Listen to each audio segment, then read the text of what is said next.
Duda Senador Ronald Bato de la Rosa sa ginawang welfare check ng Philippine Embassy kay former President Rodrigo Roa Duterte sa The Hague, Netherlands.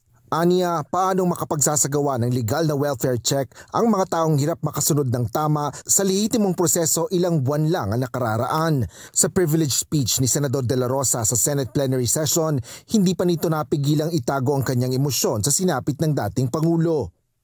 If we accept the fact that he may not have long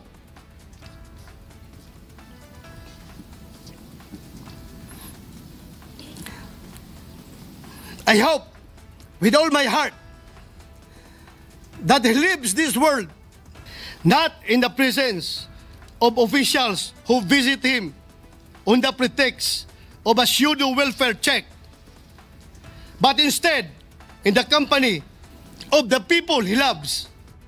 Nagpahayag rin ng pagkabahala dito si Senador Christopher Bongo bilang isa pa sa pinakamalapit na kaalyado ng mga Duterte.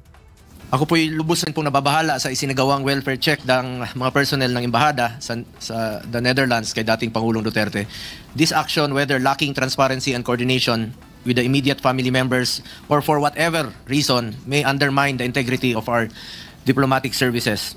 Kasabay ng kanyang talumpati, hiniling ni Senador Bato de la Rosa ang agarang interim release o pansamantalang pagpapalaya ni dating Pangulong Duterte.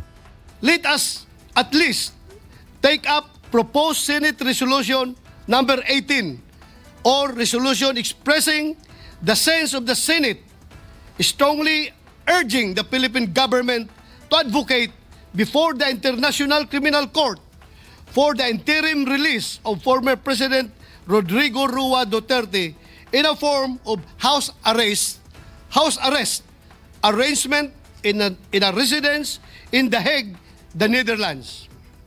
Hindi naman siguro kalabisan ang hiling na yan. Ayon sa mambabatas, sinusuportahan ang kanyang resolusyon ng mga senador maging ng mga miyembro ng mayorya. Inaasahan itong aaprubahan ang naturang resolusyon para kay FPRRD sa Lunes at may patutupad bago magtapos ang taon.